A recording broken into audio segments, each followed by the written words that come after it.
आम पढ़ा काव्य कवितार प्रकार भेद। देखो प्रीवियस क्लास रे काव्य कवितार संज्ञा सब आम शेष हो जाए। जदि आप देखी ना प्लेलिस्ट को जाकि देखूँ। आज जोटी आप बुझी पारना कमेंट कर कहतु मुझे नेक्स्ट थोड़ा आउ गोटे वीडियो आनी। देखो आज पढ़ा आम काव्य कवितार प्रकार भेद। तो चलते देखा काव्य कवितार प्रकार भेद जोटा कि मनमय कविता गीति कविता दुईटी भाग विभक्त करागला। देखो कविता को तार विषय वस्तु दृष्टि प्रकृत दृष्टि दुई भाग विभक्त करा यथा मनमय कविता बा व्यक्तिनिष्ठ कविता ताको मनमय कविता कहुए कि व्यक्तिनिष्ठ कविता कहुए। एग्जाम रे आसे व्यक्तिनिष्ठ कविता क्या कहुए। तो आपण मैंने दुईटी नाम माने अर्थ बुझी था लिखिपारे। देखो एवं तन्मय कविता और वस्तुनिष्ठ कविता व्यक्तिनिष्ठ मनमय कवितार अन्य नाम होची गीति कविता। तो देखो पढ़ा आम मनमय कविता बा गीति कविता क्या कहुए।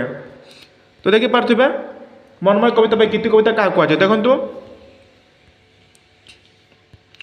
तो देखो गीति कवितार मनमय कवितार व्यक्तिगत आवेग अनुभूति आशा निराशा आनंद निरानंद बलात्मक परिप्रकाश घटी थाए। तो यह भितर प्रत्येक भाव में आत्मा प्रकाश करने कवि सुजोग पाई थाए। केवल भारतीय साहित्य में नुहे समग्र विश्व साहित्य में गीति कविता द्वारा विपुल भाव में परिपुष्ट गीतिमयता बा सांकेतिक कथा मनमयता स्वतःश्रुतता संक्षिप्तता बा गीति कविता। देखो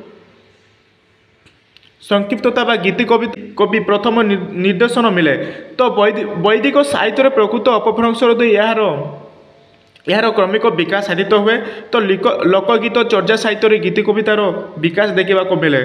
तो किंतु पंचसखा साहित्य यही समय ओडिया गीति कवितार एक विधिवत भित्तिभूमि स्थापित होता। परवर्ती मध्यवर्ती ओडिया साहित्य गीति कवितार परिलक्षित प्राचीन ओडिया गीति कवितार विभागीकरण। देखो ये आम देखा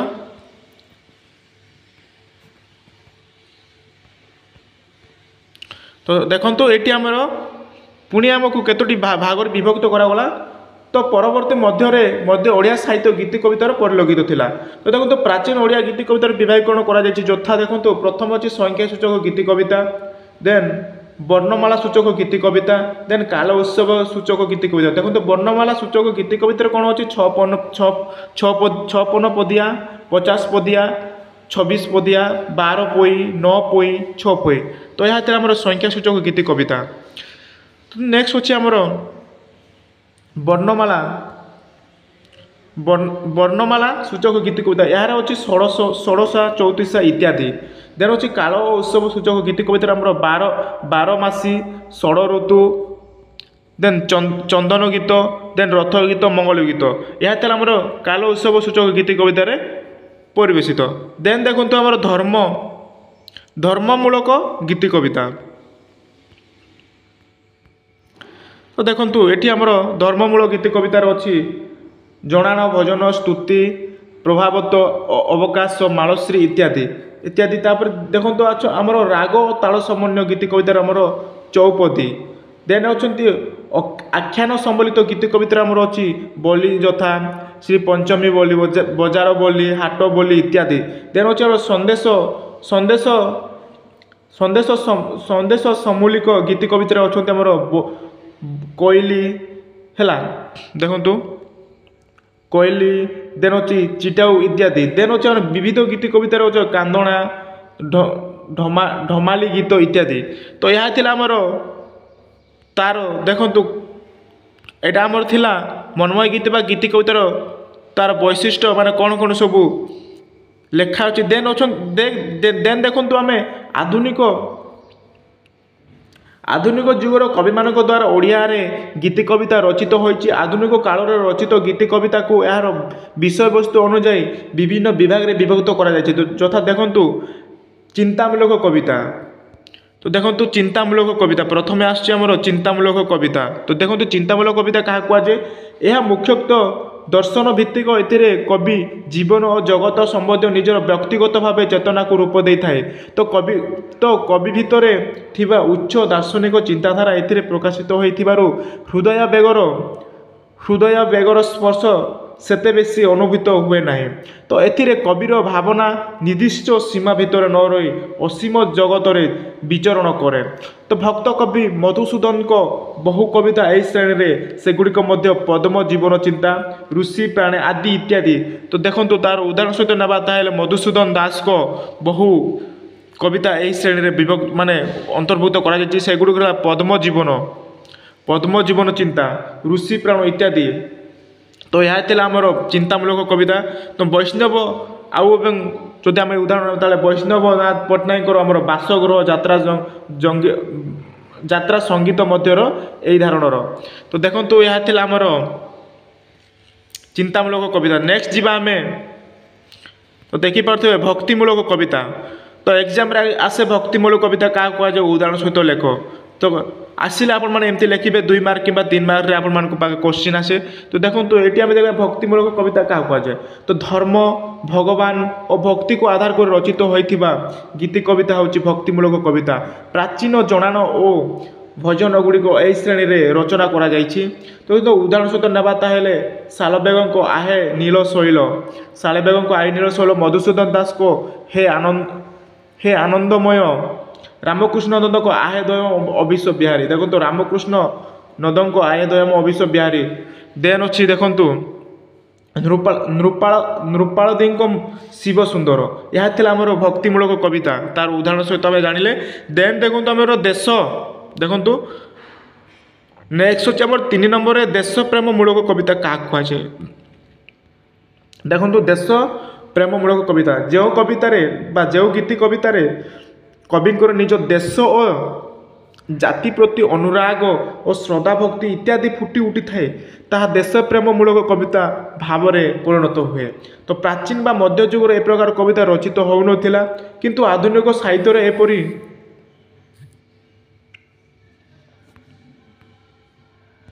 ଦେଖନ୍ତୁ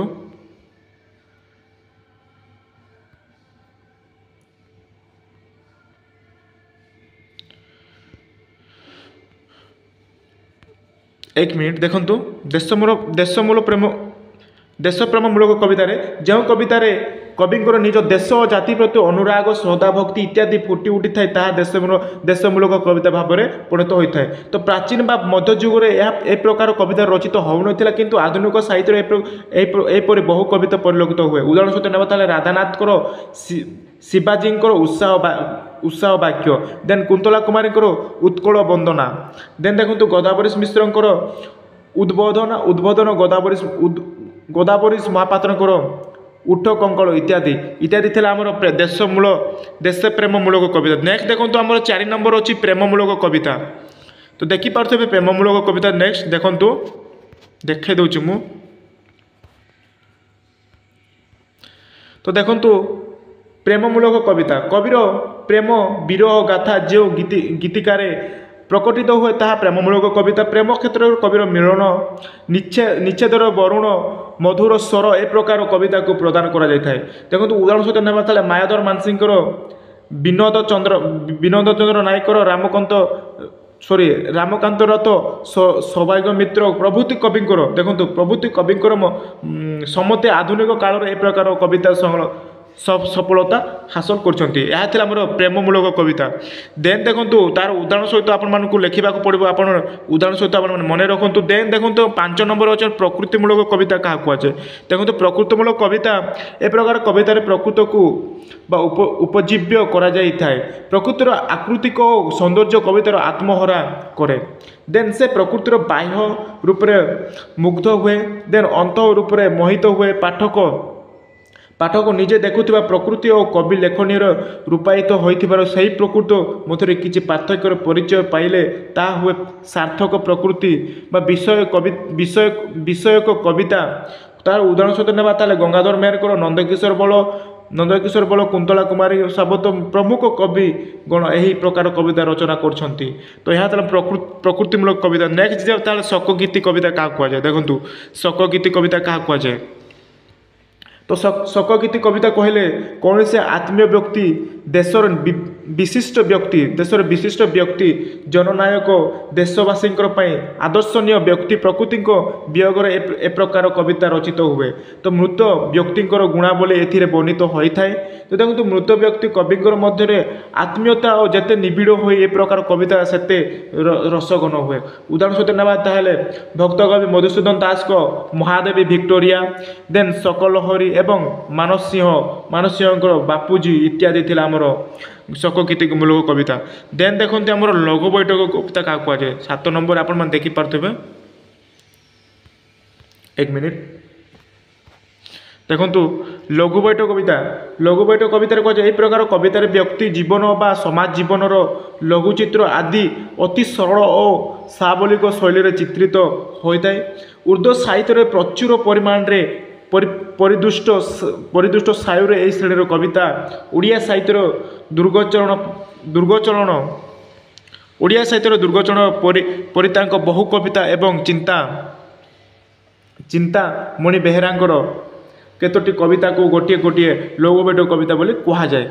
तो यह आमर लघु बैठक कविता। आशा करछि आपण माने बुझी पारथुल। जदि बुझी पार ना ताले कमेंट कर कहतु मु आउ गोटे वीडियो आनिबी। आ बुझी पारछन्ते ताले कमेंट गोटे माने कमेंट करंतु।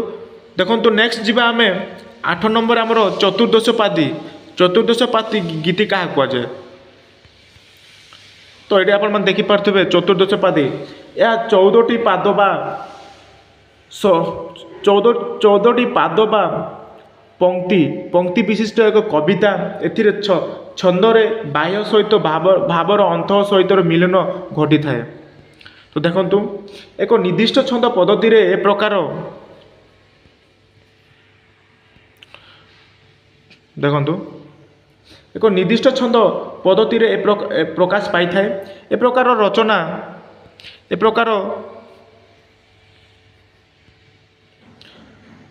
रचना प्रवर्तन प्रथमे इटालीय साहित्य रे होइथिला एवं परे परे इंग्राजी साहित्य रे अनुसृत होइथिला। तो देखंतु तापर जिबा तो यह एतिकी आमर चतुर्दश पादी 8टी। तो एतिकी आपण माने मन रखंतु। तो नेक्स्ट आमर लास्ट रे अछि जोटा देखंतु लास्ट रे अछि आमर आपण माने देखि पारथिबे। देखंतु महाकाव्य। देखंतु महाकाव्य व्यक्तिनिष्ठ कविता को बा मनमय कविता को मुख्यतः 7टी भाग विभक्त करा जायछि। देखंतु 7टी भाग कौन कौन विभक्त करा जायछि ता आपण मानकु मने रखिबा कहबे। देखंतु 7टी भाग विभक्त करा जायछि मनमय कवि देखो मनमय कविता को। तो ताहा थिला कौन कौन देखंतु मुख्य होला प्रथमे महाकाव्य बा इक्ष्विक गाथा कविता रूपक कविता नीति कविता व्यंग कविता बा ललिका कविता नाना बाया गीत। तो प्रथमे देखिता महाकाव्य क्या कह जाए। तो देखो महाकाव्य क्या कह जाए कवितार कलेबर क्षुद्र किंतु महाकाव्य विपुल एकाय पद्य रचना। प्राच्य और पाश्चात्य उभय साहित्य महाकाव्य एक महान साहित्यिक कृति। प्राच्यर महाकाव्य पाश्चात्य साहित्य इफिक नाम परिचित ताहाकु महाकाव्य कह जाए। देन देखो गाथा कविता क्या कह जाए इंग्राजी रे याकु बालाड बोली कह जाए। देखो गाथा कविता। तो देखो गाथा कविता क्या कह जाए कवितार इंग्राजी रूप हूँ बालाड। तो बालाड शब्दर उत्पत्ति फरासी बालाडर नृत्य शब्द आसी। प्राचीन काल में नृत्य गीत माध्यम जो कविता को गान करा ताहा बालाड बा गाथा कविता रूपे परिचित होता। किंतु वर्तमान इतिहास पुराना लोककथा बा किंबदंती गृहीत जेकोसी कहानी बा आख्यायिका को सरल भाषा बा सावलील शैलीयुक्त कवितार प्रकाश करागले ताहाकु गाथा कविता कह जाउछि। तो प्राचीन ओडिया साहित्य रे वैश्या दास को कलश चौदिशा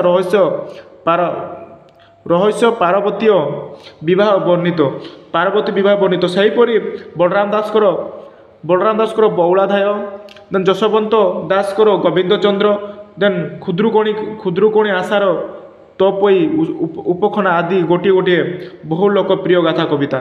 तो यह थिला हमर गाथा कविता बा बालाड।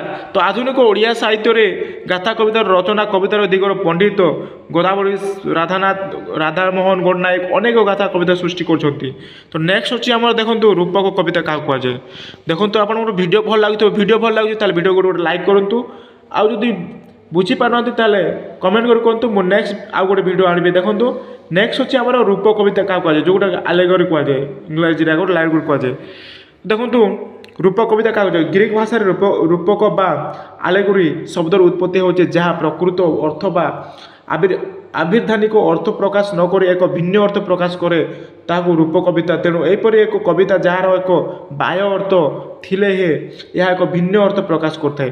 ତ କୌଣସି ଏକ ପୌରାଣିକ ଐତିହାସିକ ବା କିମ୍ବଦନ୍ତିକ ମୂଳକ କାହାଣୀ ଭିତରେ ଏକ ସାମ୍ପ୍ରତିକ ସମସ୍ୟାର ଇଙ୍ଗିତ ରହିଥାଏ। ଏ ପ୍ରକାର କବିତାର କବି ରାଧାମୋହନ ଗଡ଼ନାୟକର ମାଟିର ଏଇଭଳି ସାର୍ଥକତ ଗାର୍ନିୟର ବର୍ମାଙ୍କ ହିରଣ୍ୟ କଶିପୁ ଏହା ଥିଲା ଆମର ରୂପକ କବିତା। ଦେନ୍ ଦେଖନ୍ତୁ ନୀତି କବିତା କାହାକୁ କୁହାଯାଏ। ଦେଖନ୍ତୁ ନୀତି କବିତା। ତ ନୀତି କବିତା ଯେଉଁ କବିତାରେ କଥାବସ୍ତୁ ବା ବକ୍ତବ୍ୟ ମାଧ୍ୟମରେ ନୀତି କଥା ବା ଉପଦେଶ ପ୍ରଦାନ କରାଯାଇଥାଏ ତାହାକୁ ନୀତି କବିତା କୁହାଯାଏ। ଏଥିରେ ଶିକ୍ଷକ ବା ଉପଦେଶ ଭଳି କବି ପ୍ରତ୍ୟେକ ଭାବରେ ଉପଦେଶ ଦେଇନଥାନ୍ତି। କାହାଣୀର ଅନ୍ତରାୟର ପରୋକ୍ଷ ବ୍ୟକ୍ତିର ସେ ଏହା ପ୍ରକାଶ କରିଥାନ୍ତି। ତ ଭକ୍ତଚରଣଙ୍କର ମନୋବୋଧ ଚଉତିଶା ଭକ୍ତ କବି ମଧୁସୂଦନ ଦାସଙ୍କର କେତେକ କବିତା এই ଶ୍ରେଣୀରେ ଅନ୍ତର୍ଭୁକ୍ତ କରାଯାଇଛି। ଦେନ୍ ଦେଖନ୍ତୁ ନୀତି କବିତା ବ୍ୟଙ୍ଗ କବିତା କାହାକୁ କୁହାଯାଏ। ଦେଖନ୍ତୁ ନେକ୍ସଟ ହେଉଛି ଆମର ବ୍ୟଙ୍ଗ କବିତା ଯେଉଁଟାକି ସାଟାୟା କୁହାଯାଏ ଇଂରାଜୀରେ। ତ ଇଂରାଜୀରେ ମନେ ରଖନ୍ତୁ ସାଟାୟା କୁହାଯାଏ ବ୍ୟଙ୍ଗ କବିତା। ତ ଦେଖନ୍ତୁ ବ୍ୟଙ୍ଗ କବିତା ଇଂରାଜୀରେ ବ୍ୟଙ୍ଗ କବିତାକୁ କୁହାଯାଏ ସାଟାୟା। ଇଂରାଜୀରେ ସାଟାୟାର ମୂଳ ଅର୍ଥ ହେଲା ଅମାର୍ଜିତ କରିବା। କିନ୍ତୁ ଏବେ ଏହା ବୁଝାଉଛି ଦୋଷ ଦୁର୍ବଳତାକୁ ବିଦ୍ରୂପ କରାଯାଇ ରଚିତ କବିତା ବ୍ୟଙ୍ଗ କବିତା। ଦେଖନ୍ତୁ ଏକ ଉଦ୍ଦେଶ୍ୟ ଏଇଟା ହେଲା ଏକ ଉଦ୍ଦେଶ୍ୟ ମୂଳକ କବିତା ଯାହା ଉଦ୍ଦେଶ୍ୟ ହେଉଛି ବ୍ୟଙ୍ଗ ବିଦ୍ରୋହ ପରିହାସ ଆଦି ମାଧ୍ୟମରେ ସମାଜ ବା ବ୍ୟକ୍ତି ବିଶେଷଙ୍କ ଚରିତ୍ର ସ୍ୱଭାବ କାର୍ଯ୍ୟ ଓ କଳାପରେ ସଂଶୋଧନ ବା ସଂସାର ଆୟତନ। କିନ୍ତୁ ବ୍ୟଙ୍ଗ ସର୍ବଦା ପ୍ରତ୍ୟେକ